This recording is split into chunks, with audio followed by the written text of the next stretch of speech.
Hello, everyone, and welcome to another episode of the Overcoming Chronic Illness podcast. My name is Dr. Brian Rade. I'm a naturopathic doctor, and today I am joined by Amanda Panacea. Amanda is specializes in working with folks who are suffering from complex chronic illnesses, just like myself and the majority of my other guests.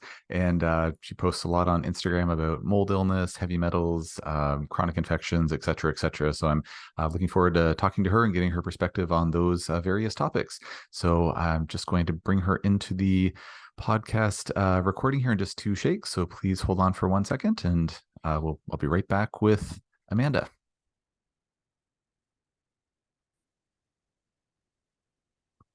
All right, everyone. I'm back now with Amanda Panacea. Amanda, thanks so much for joining me today. Yes, thank you so much for having me. My pleasure. And before we jump into some of the questions, Amanda, would you mind just telling the listeners a bit about yourself and how you got involved treating complex chronic illness, and just a bit of your background, please? Sure. Yeah, it's a long story, so I'll keep it short. But I originally became a licensed mental health counselor. I grew up with a great, huge family, but there was a lot of alcoholism and heavy drinking. And I kind of always wanted to get into substance abuse. Then throughout that, working in psychiatric hospitals, detox facilities, I was just so appalled at how we were treating mental health. And it was like, this was not what I came here for. And so then I started to really get into working on my own health. I was an athlete in college and high school, so I was kind of always into it. And I went back to school and got a master's in functional medicine and human nutrition. But the irony is, at the end of that degree was actually when I was at my absolute worst health. I had kind of been burning the candle on both ends my entire life. I also struggled with alcohol abuse and was very deep in party scenes and party drugs.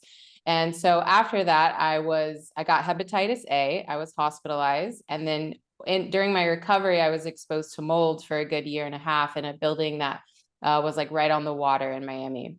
And so then I developed mast cell activation. I had rashes all over my entire body. I was also still working with people, so my self-esteem was just tanked. How could I have just gotten this degree and be sicker than anyone that I know?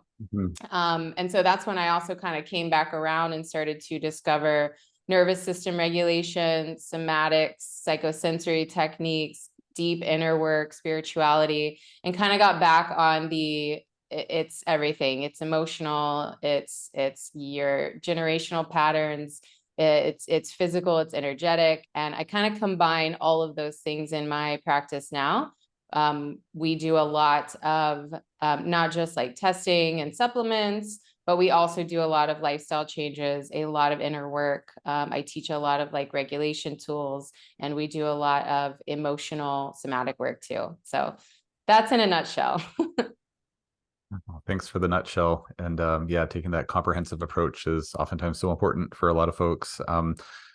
Do you have folks that you've worked with over time where, they come in and they say, I've done all these things, lab tests, supplements, things like that. And you look at the list and you're you've done a lot of really good stuff, but they're yeah, but I'm still not really feeling much different. And it's not until they start doing the mental emotional work or kind of that higher level work that it actually that's what's necessary to kind of get the ball rolling with them feeling better. Is that a common scenario? Have you ever seen that before? Could you speak to that a bit? Oh yeah, that's pretty much every single person that I worked with, honestly. Is that all? Just everybody? Okay. Every single person. I mean, I know that there are people out there who have improved just with, the diet change and supplements. People in my family have been people close to me, they just needed a little nudge and a little shift, and they were okay. But when you're dealing with complex chronic illnesses, there's absolutely always the emotional nervous system component to it, because just developing an illness like that in itself is extremely traumatic. And you didn't get there for no reason. When folks come in to see you nowadays, do they kind of come in expecting that they're going to be doing that non-physical level work with you, or do you have to have that conversation of yeah, you can't just get away with the physiological treatments here. We need to look at some some mind body stuff, mental emotional stuff, or whatnot? Yeah, I usually meet people where they're at. Most people that work with me know that I also do a lot of the emotional work, so they are coming for that as well. But there are still people who maybe they have like another therapist they're working with, or maybe they are doing some of the brain retraining programs and they're like, let's just do testing for now. And if I feel like I need support in that area, we can talk. So it just depends on the person. I kind of put together packages and like long-term packages depending on what the person is looking for and what they're ready for and what they can afford. Great. So say if a person is listening to this right now and they're like, hey, that kind of sounds like me. Like I've been doing all these things. I've seen all these different doctors. I've had every test. I've spent oodles and oodles of money on all of this. And like, I'm not nearly as well as I feel like I should be at this point. What would you say to that person to, sort of bridge that gap between like, okay, yeah, you've done all this physical level stuff, but like, let's do some mental emotional work. Like, how would you frame that to a person who hadn't already heard the little preamble that you just gave to everything? Like, how would you present that to say like a new patient or client that was coming into your practice to say, hey, like we need to look outside of the physical realm? Yeah, usually I'll tell them a little bit about my background and my story. Because I was definitely like, it's going to be all science. I'm a therapist myself, so I don't need any of that emotional work. Like I did that a long time ago and I was Mhm, very mhm. resistant to it. So I totally get it. And usually I will explain just how important the nervous system is for your health and recovery. I also use a framework and a discovery called German New Medicine, which is a little underground. I don't know if many people have probably heard about it, but it's basically a framework for how your perceptions change your organ, your tissues, your cells. And it's all an adaptogenic process that is allowing you to survive whatever the stressor is. And so usually I'll ask them about a symptom and we'll kind of look at the website for, okay, well, when I have this symptom, usually it's related to an emotional shock that has to do with, it could be anything from not feeling good enough to like a argument with a significant other. It can get actually pretty specific and we'll just see if it resonates. And usually in a call, like if we're going down that rabbit hole, they will usually be like, actually, yes, it is exactly like that is a situation in my life. And they're kind of blown away. And then oftentimes they'll become a believer. I also have a lot of free resources and things that I refer people to kind of dip their toe into this kind of work before, just so they get an idea of what we would actually be doing. Because when I say things like nervous system regulation, somatic work, psychosensory techniques, for a lot of people, it's like, well, what does that even mean? Like, are you doing energy work? What does that look like? And so I'll kind of explain a little bit more in detail what it actually looks like. My goal for everyone that I work with is to teach them how to do this stuff themselves so that they don't need me after a couple months. They get the hang of it. They can sit with themselves, understand what it means to actually feel an emotion, or they can even start to unravel the layers of like events and things that were traumatic in their life without me having to guide them. So that's kind of how I set people up for success. Yeah, that's really empowering. So that's awesome. And I don't know if I've really heard many folks talk about, setting patients up with or clients up with like the tools that they need to kind of do that deeper mental emotional work. I mean, I guess when you get into things like amygdala retraining, like the Gupta program or DNRS, then of course that's very self-driven, although there can be some coaching and whatnot along the way too. But could you maybe delve into that a little bit more, like in terms of, I don't know, maybe giving a bit more of an example of how someone might apply that? Like, is it that, oh, I've been feeling really like I worked with Amanda for a while, and like now I've got these tools in my tool bag, and like things are going along pretty well, and then like I've just been feeling really sad lately. So they would then sit down, do some introspective study or introspective work, self-reflective work, do some techniques. Like, could you give us a more of a tangible sense of what that would look like if I'm on the right track Yeah. somewhat? Oh, yeah, definitely. So I kind of combine a lot of different modalities. I took every course out there, the brain retraining stuff, the somatic certifications, German new medicine certifications. And so Mhm. I kind of have my own style now where we combine all of the things. And one of the main things that I always teach is how our body actually digests emotion. So you've probably heard every therapist and every clinician out there say trauma gets stored in the body. It's not in the event, it gets stored in the body. And so for me, what was really difficult was I was like, well, what does that even mean? Like, do I have to do these intense breathwork sessions? Like, how do you release it? And so I teach the what are called the 5 channels of awareness, which is the mind. So our mind is one of the ways that we learn to understand what's going on. Our imagination, which is where we use like sight, sound, touch, taste, and we can access memories. We can make up new scenarios. This is also like how people manifest using this channel.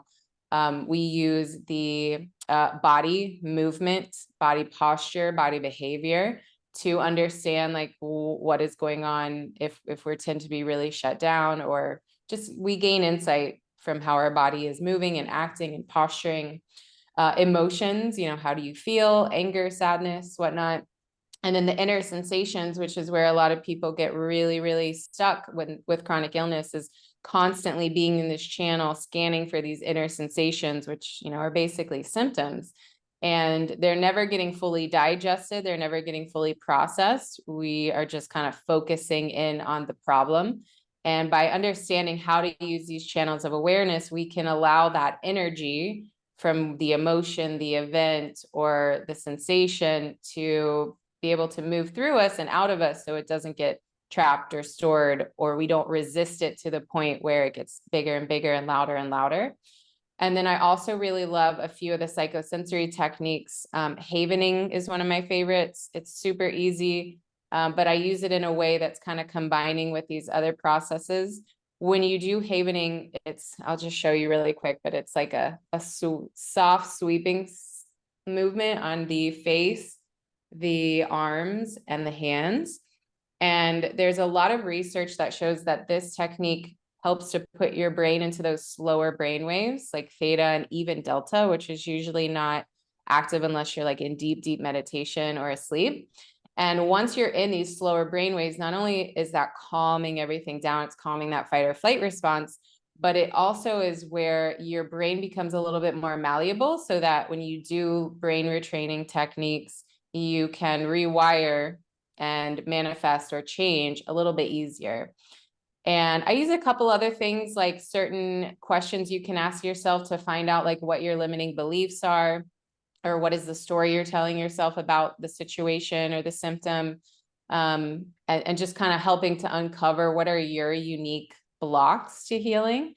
So there's definitely like activation in all those different channels when you work with me, and understanding like, okay, well, if I'm feeling sad right now, what do I do? How do I feel my emotions? That was such a huge struggle for me. I've been so shut down my whole life, thinking that I was just like doing well. um, until of course you reach a chronic condition and you're like, I don't think I was managing emotions very well. I think I was shutting them off, resisting them, and not processing them. And so by having kind of a framework for what you do every day, multiple times a day, or in a situation where you don't feel so great, it makes it a lot easier to just know that you're kind of on the right track, and feeling these big emotions, these big sensations is actually good. Like, I can feel this, I can sit with it, I can not get totally fly off the handle or resist it or feel incredibly uncomfortable.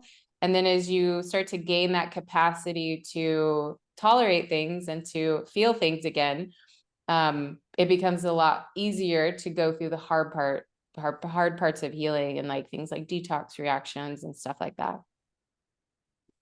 Um, as you're talking at the end there, it just kind of left me the impression that folks, when they're doing this work, they build up more resilience on probably a number of levels.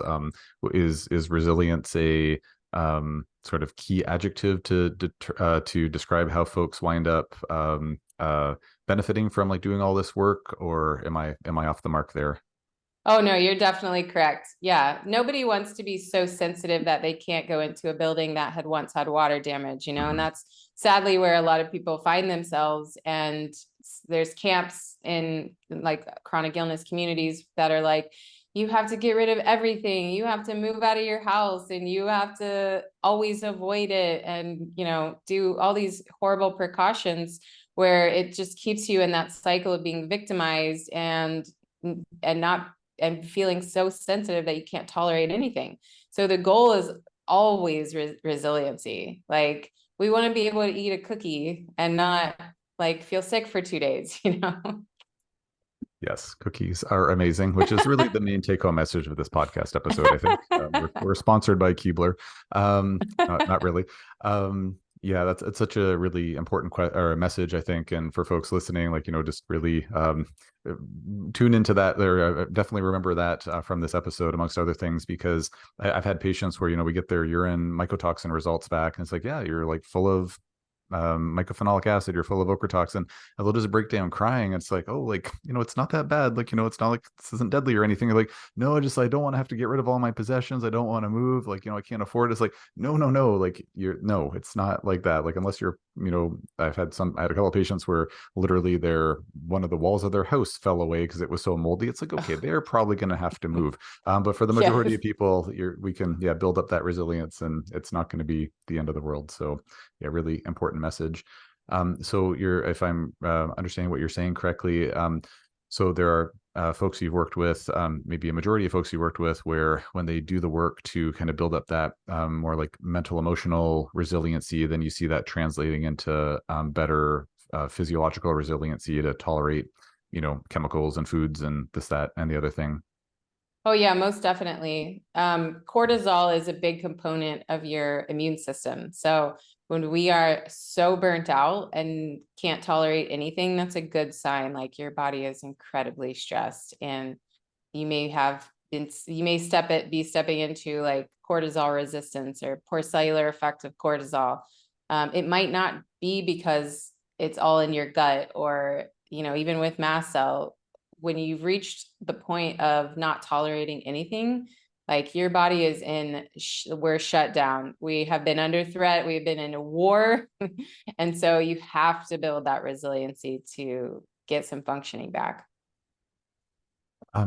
So for folks that you've worked with over time, have there been subsets of patients or clients where they didn't really need any supplements or detox work or things like that? Like it was really just the mental emotional work, and they're like, yeah, like I could only eat 5 foods, I couldn't go leave my house, kind of thing. My perfectly controlled, like low EMF, low chemical, no mold environment, and there wasn't really any requirement to go on like supplements or detox regimens or whatnot. It was really just the mental emotional work that was, did 99% of the work for them. Have you seen those scenarios? And if so, how often? Yeah, I worked with quite a few people who are like, I'm so done with testing. I don't want to know. It stresses me out. I'll obsess about it. I just want to do this type of work. And we will definitely, some people have blown my mind, some of the people that I've worked with. I worked with one amazing girl who she was like very, very housebound from anxiety. So she already kind of was aware, like, I know this is all in my head. Like I'm only eating a few foods. I'm working from home. I haven't left my house in a really long time. And by the end of working together, she was driving. She had gotten a job. She divorced her husband. Like she had made some major, major changes. Wow. And I mean, I wouldn't say that that's typical, but there have been some people who they were just ready for it. Well, like that's the biggest thing. When you make a decision that things are going to change, things will change. Tony Robbins, I think, said this. He was like, people will say, it took me 10 years to change, but it only took the last decision. It just took you 10 years to make that decision. Mm-hmm. Oh, sorry. Were you going to say something else? No, Oh, that's okay. it. Um, so just to, and Thanks for sharing that experience. I ask in part because, folks can listen to clinicians or different people talking about, say, amygdala retraining or somatic experiencing or different things, and be like, yeah, like I did my Gupta program, and like I'm totally cured from that. I did it for 6 months, and I don't have my ME/CFS anymore. I don't have my multiple chemical sensitivities anymore. And kind of hearing that, it's like, oh, that's great. But like, how often does that happen? Is that the expectation one should be going into with this? And I love the fact that you're combining multiple different modalities, working with folks. You're not just like, no, I'm just a DNRS devotee and that's all I do. It's like, no, we're going to bring the best of everything. I strive to do that in my practice as well. But I guess it's good to hear from your experience that like there are folks that you've seen as well that, just it's really been that, mind, body, mental, emotional work. That's really been the key thing. So thank you for sharing that. I do have kind of a follow-up question on that, but is there anything that you'd like to say on that topic before we move on? Yeah, actually, I was just thinking, you can't mind body practice your way out of severe nutrient deficiencies. Mm-hmm. You can't mind body or practice your way out of like if your house is riddled with molds. There's only so far that will get you. But once you have those pretty strong foundations and you're eating enough, you're eating foods that are actually rich in nutrients, you're getting outside, you're getting sunshine, you're touching the earth with your feet. Like once you have those like important foundations, then yes, the mind body work can definitely change your life. Yeah, that's great. Thanks for clarifying that. Very, very well said. So at this point, where we've really gone down the mind body rabbit hole, I think we should switch topics here, but I'm not quite done yet. I got a couple more questions for you if you don't mind. It's a really important topic, and as folks who listen to the podcast can attest to, a lot of my guests have really talked about the importance of bringing this in. I mean, not all of my guests actually are in the trenches doing that mind body work with the patients or clients themselves, as you are. It's more like, oh no, I'm going to do all the physical work, but I have my people they're referred to do this work. So we're not all gifted in that area, and so it's really important topic. But at this point where we spent a lot of time talking about this, I know from experience, sometimes when I'm talking to my patients about, like, yeah, let's look at amygdala retraining, somatic experiencing, et cetera, sometimes they, understandably, but like erroneously, but understandably kind of get the impression that I'm saying like, this is all in your head. And could you just speak to, someone listening right now where they might be hearing you say like, okay, so like, yeah, I hear you if I'm really nutrient deficient or if I'm living in a mold riddled house, like those are factors, but like, can you, if folks might be listening to this thinking like, yeah, but like, I'm doing the best I can. And like, I don't know, like this kind of sounds like you're saying it's all in my head. So would you be able to, I know you're not saying that, I'm not saying that, but could you speak to someone who's maybe getting that impression and maybe correct that misperception, please? Yeah, sure. So stress on the body creates physical changes, bioenergetic changes, whether that's emotional stress, physical stress. So if you were exposed to like mold or a toxin, or you've got heavy metal toxicity, that will create changes in the body. That's the same as if you like went through an emotional trauma. So no matter what the stress is, the body kind of does the same thing. And whatever that is, the recovery can look similar. So we kind of have to teach our mind and our body to maybe stop looking for things that are negative and kind of retrain it to looking for things that are positive, and also be able to teach what that kind of feels like. Like just like any sort of habit that you have, if you've been in a chronic condition for long periods of time, that's what you're used to. And so your body and your brain are going to keep going down that neuronal pathway, keep going down it. So change out of that can be really difficult. We can be on the best programs, we can hire the best doctors, and we can be doing all the right things, but the body is kind of used to that chronically stressed state. And so when we teach it to, hey, we can still have fun, we can still feel good, we can feel pleasure, we're not waiting for the good feeling to come to finally go have fun or finally go on that vacation. We're learning how to incorporate that into our daily life now. Then the body kind of gets the hang of it. It's like, oh, okay, we're done with this program. We're gonna come over here and we can still go to a water park, or we can still go to the beach, even though our body's not perfect yet. And that in itself can be really helpful.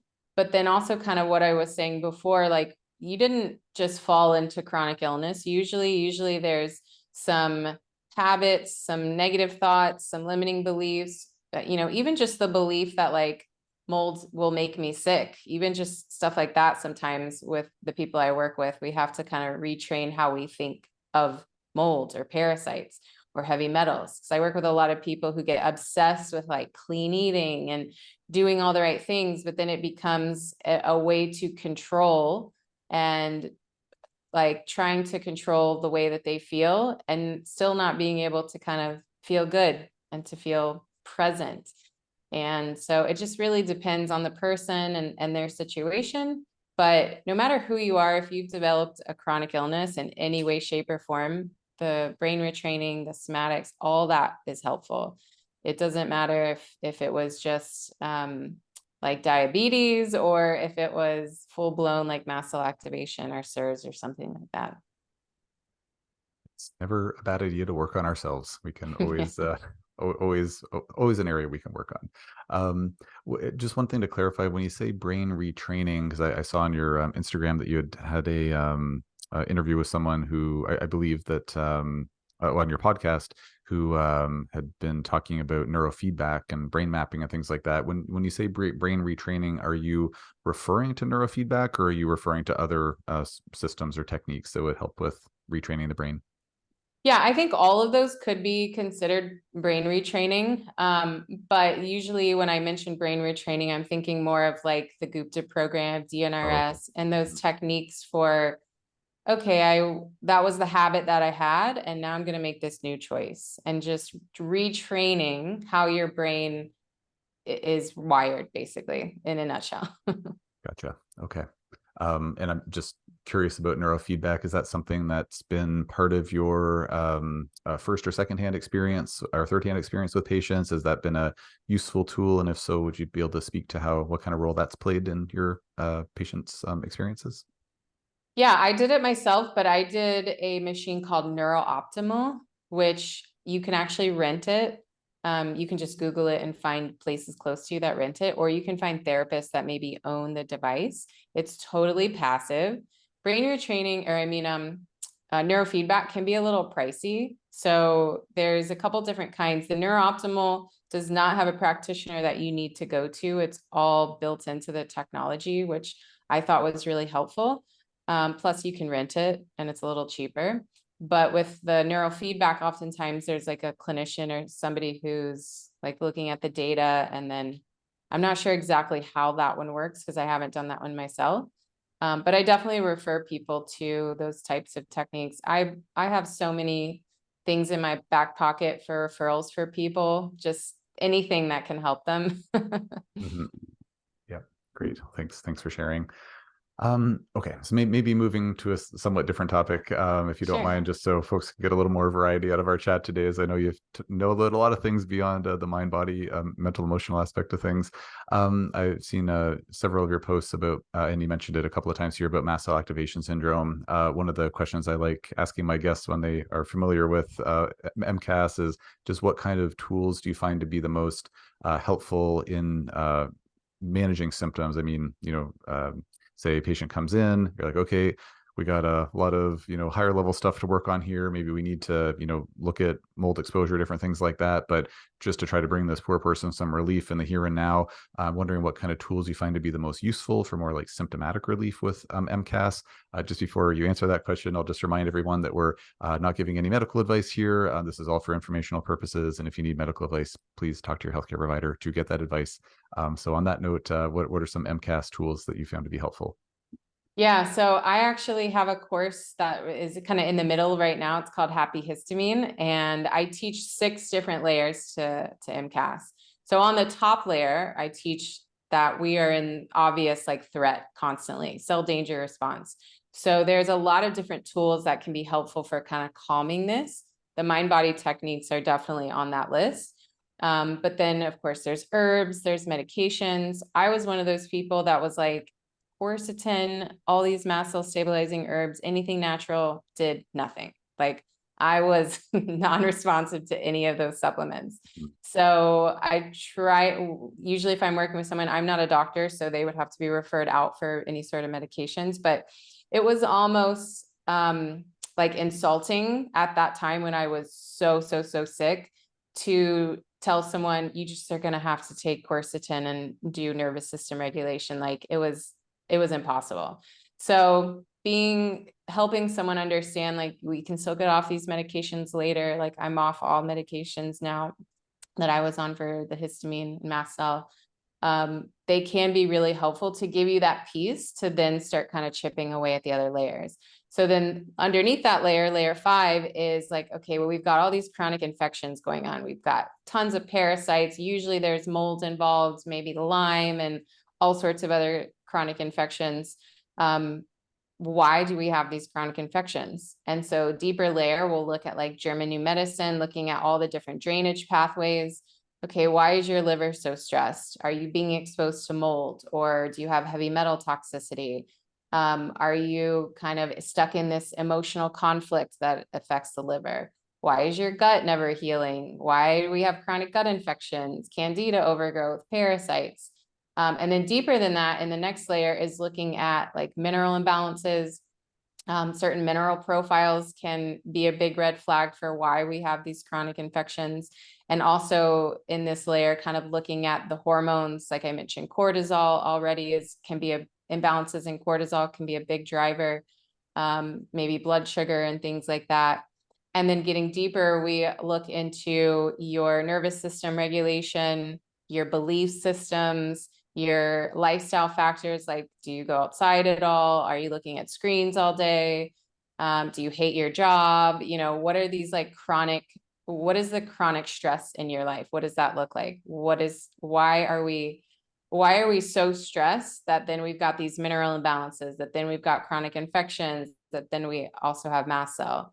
And then finally at the core layer are like, who are we being? Who do I know that I am? How do I think the world works? And these deep belief systems that come from childhood or even passed down from us. And in this program, we kind of peel back all these different layers. Sounds like a very comprehensive approach, and that sounds great. A couple of follow-up questions there, and I hear you loud and clear and empathize with the natural products just not helping at all with your own MCAS experience in the past, and it's always really frustrating when that's the case. And some folks do really well with some natural products, and some it just doesn't seem to touch it. Sometimes the medications, like pharmaceuticals, don't touch it, so it's not a one size fits all by any stretch. In your experience, either based on things that you've recommended to folks yourself, or that folks come in saying like, oh, this or that like helped with my MCAS symptoms, of the natural products that you've seen help other people, like what are some of the maybe one or two of like the most likely agents to be actually helpful for folks? Yeah, so I really like the Seeking Health line for some of those, like the DAO support that they have, and the probiotics. Those sometimes can be really helpful. Mm-hmm. Green tea extract is another one that I like because it's got so many medicinal properties. And then for like immediate relief, zeolite can be really helpful. It actually binds to histamine, and so it can stop like a histamine flare pretty quickly. Also, I forgot to mention, kind of in the layers I was talking about, there's so many immune modulation techniques out there, and supplements and herbs for immune modulation. So I kind of go into some of those with people as well. One of my favorites is NAET, which is an acupressure elimination technique or allergy elimination technique. And then the other one is low dose immunotherapy, which I did for like 2 years. And both of those can also be really helpful too, like on top of whatever else you're doing. That's great. Yeah, I've been doing LDI for like 8 or 9 years in practice. So yeah, not a lot Oh, of folks know about awesome. it. So yeah, it's great that that's on your radar. Do you actually recommend it like directly to folks, or do you recommend practitioners for them to work with? Yeah, I refer out since I'm not a doctor, so I'm not trained in Right. it. But yeah, there's a couple of people that I refer to. Yeah, great. And just I'm again curious because most of my guests are not familiar with LDI, so let's pick your brain for a second. But from what you've heard from folks that you work with who wind up, using LDI via other practitioners, what are some of the formulas that tend to be the most useful for them? So I'm not sure exactly what you mean by that. Do you mean like the mold and yeast and Yeah, that? mold, yeast, lime, the Okay. food mix, the environmental mix, chemical mix. Oh yeah. Yeah, I did literally all of them. I even sent in my scrapings of my skin Oh, and nice. feces. Autologous LDI. Yeah, yeah. That's the one that works the best. So, yep, that's Yeah, so no matter what is going on with you, you can do them all at the same time, which is helpful. But I tell people it's commitment. It's not like you go in once and it's done. So, like for me, it was a little over 2 years, and I was like, I think I'm done. I think this is good. mhm, fair That's enough. actually a question I have for you. What is, because I have also, some of the people I've referred to have said like, oh, it was just for 5 months. Like, what is the standard for how long you're supposed to do LDI? I mean, really the kind of the main time sucker potentially is just finding the right formula and finding the right potency of the right formula. So there are different methodologies out there. I've been doing it for quite a long time. I've kind of evolved the way that I've used it over time. So I'm pretty good at fast tracking to figure out what formula and potency a patient needs. But yeah, once you find the formula that's actually or formulas that are actually making a difference, it varies from person to person. But as a general rule, like about maybe 3 months, give or so, of being on the right formula to get to the point. Well, I say it should say at least 3 months of being on the right formula where you might not need it anymore. Some patients might need to be on it for a year or two, maybe longer, depending on the case. So it really kind of varies. But once you find the dose that's helping, it's helping so much that patients are like, hey, if I have to take this for 3 years, I'm happy to do it because it's just working so well.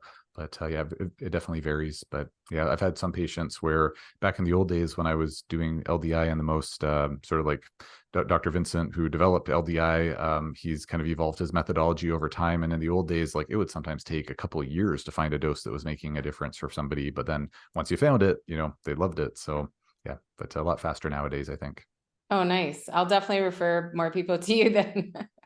Sure. Yeah. Happy to see anyone who wants to work with LDI. Yeah, it's an awesome, awesome therapy. As I'm fond of saying, for folks who need it, it's just miraculous. For folks who don't need it, it just doesn't do a blessed thing. But yeah, it can be really, really helpful, but definitely not indicated for everybody.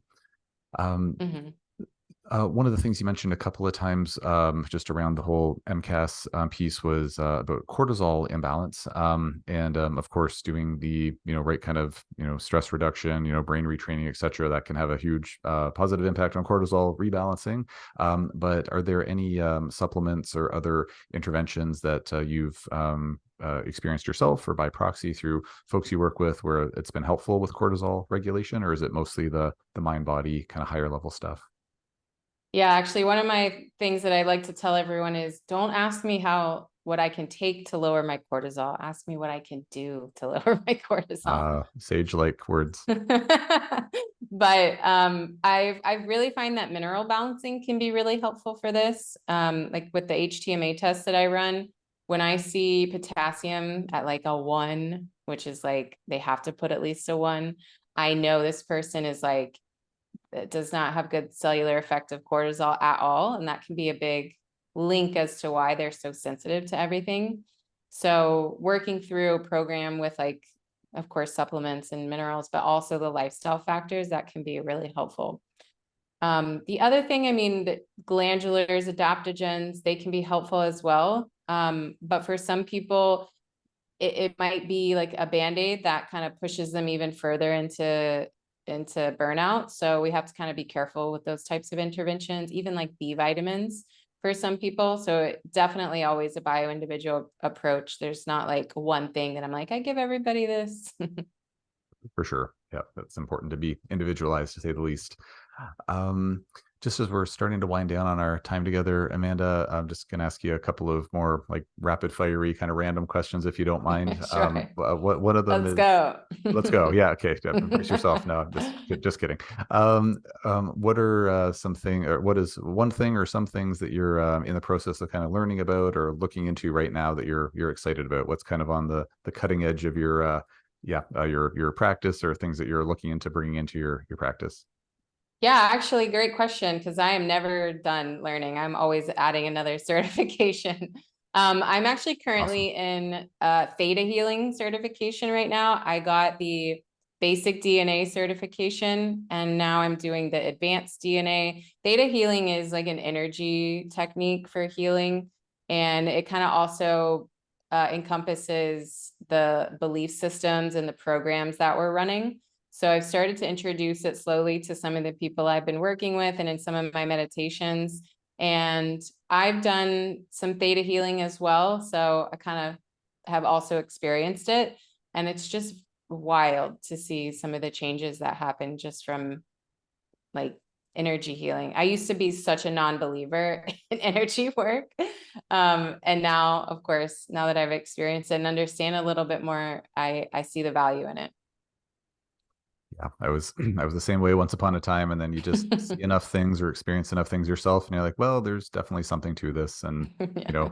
many hundreds of years ago, it was like, oh, like no, there's no such thing as microscopic organisms, and like now it's like, oh, of course, you're an idiot if you don't believe in that. So just because we can't explain it necessarily 100% fully doesn't mean it's not real. I'm assuming with the theta healing, it's doing work to get a person's like into more of like a theta dominant brain wave pattern so they can get into that healing mode. Is that correct? Yep, that's I believe why it's called that. Yeah, Mhm. they once you're in that theta brainwave state, then again we can kind of rewire some of those old programs, old belief systems, Mhm. and that change can occur a little bit quicker. Great. Yeah, we've started using neurofeedback here at our clinic in the last little bit, and I did a extra training in something called alpha theta healing, which is using a neurofeedback device to get a person into a theta dominant brainwave mode. And at least my understanding from that version of it, I'm just wondering if there's any overlap here. Is that you're trying to get them into that higher theta state, so it's kind of like you're in that twilight slit state between kind of being asleep and awake, and at that point you can make a lot of healing gains and insightful observations and things like that. Is that kind of the gist of what you're trying to achieve with the theta healing? Yep, exactly. Yeah. Okay, Mhm. cool. Yeah, that's great. Great to be able to do that without very expensive neurofeedback equipment. So I'll have to maybe take a look at that. But thanks for telling me about that. Well, just before we wind things down, Amanda, is there anything that you'd like to share with listeners that we haven't got into? Anything that you think would be a benefit for them to hear? You've already shared a lot of wisdom with us, which I really appreciate. But anything else that you'd like to mention before we start to wind things up? Sure. Yeah. So I kind of touched on this a little bit, but when you kind of are in like the trenches of feeling absolutely horrible, it seems like that's all you're thinking about all the time. And finding something that brings you joy, finding something that you could be creative, even if it feels difficult to do, or even if it doesn't bring you as much joy as maybe it used to, but kind of practicing feeling good, practicing feeling pleasure, practicing being creative, those are going to be more powerful ways that you're going to come out of this than how many coffee enemas and saunas you did. And that I think can be hard when you're really like stuck in feeling horrible. Definitely more fun to do something you enjoy than to have a coffee enema. I think most people would agree. Oh, you're cutting out a little bit. Oh no, you're frozen for me too, Amanda. So Mm, can you hear me, or am I still pretty no, cutty and cutty? you still cut out. Oh no. Okay.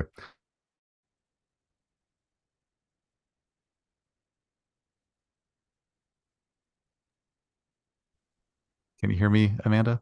Yes, you're Okay. back. All right. Sorry, folks. We had a little technical glitch there, but That's okay. almost perfect timing. We're just wrapping up. So, thank you for sharing that, Amanda. I made a bad joke about I'd rather do something I enjoy than having a coffee enema any day. So, I just didn't want you to miss out on that joke, so I thought I'd repeat it. Um, and but yeah, thank you for sharing that. Just uh, just while the internet's still holding out here, could you please share with folks where they can access you on social media if they want to work with you? Do you work with folks long distance? What kind of resources do you have? Online courses? What kind of things can folks? How can folks access you? And I'll include anything that you mentioned in the show notes. So please fire away. Awesome. Yeah, I do most of my posting on Instagram. It's at Amanda Panacea. And then I also have a website. It's thehealerrevolution.com. And that's also the name of my podcast. I combine a lot of different things. So I do one-on-one work virtually, as long as you're in a place that can mail in your hair sample, I can work with you. Or virtually if you just wanted to do like the emotional track. And then also I have a couple courses. So the one that I'm in process now is Happy Histamine. And this is a 6-week live course that is for anyone dealing with histamine issues or mast cell activation. It does include the somatic work, some energy healing, but also some of the functional medicine stuff and techniques as well. And that will launch next in 2024. And then I also have a course called How to Feel. That is my personalized process for understanding, okay, I feel like garbage and I don't know if I'm regulating my emotions. I feel angry, sad, whatever, shut down, numb, and understanding how to create a daily practice that helps to kind of work through those things. Fantastic. Well, I will again include the links to all those in the show notes, or if you're watching this on YouTube, it'll be in the description of the video below. And Amanda, thanks so much for sharing your wisdom today. I really appreciate it. I got more than I bargained for today, so thank you for that. I really Thank you for having me. My pleasure. And thank you, folks, for tuning in to another episode of the Overcoming Chronic Illness podcast. We hope that you enjoyed it, and please stay tuned for the next one.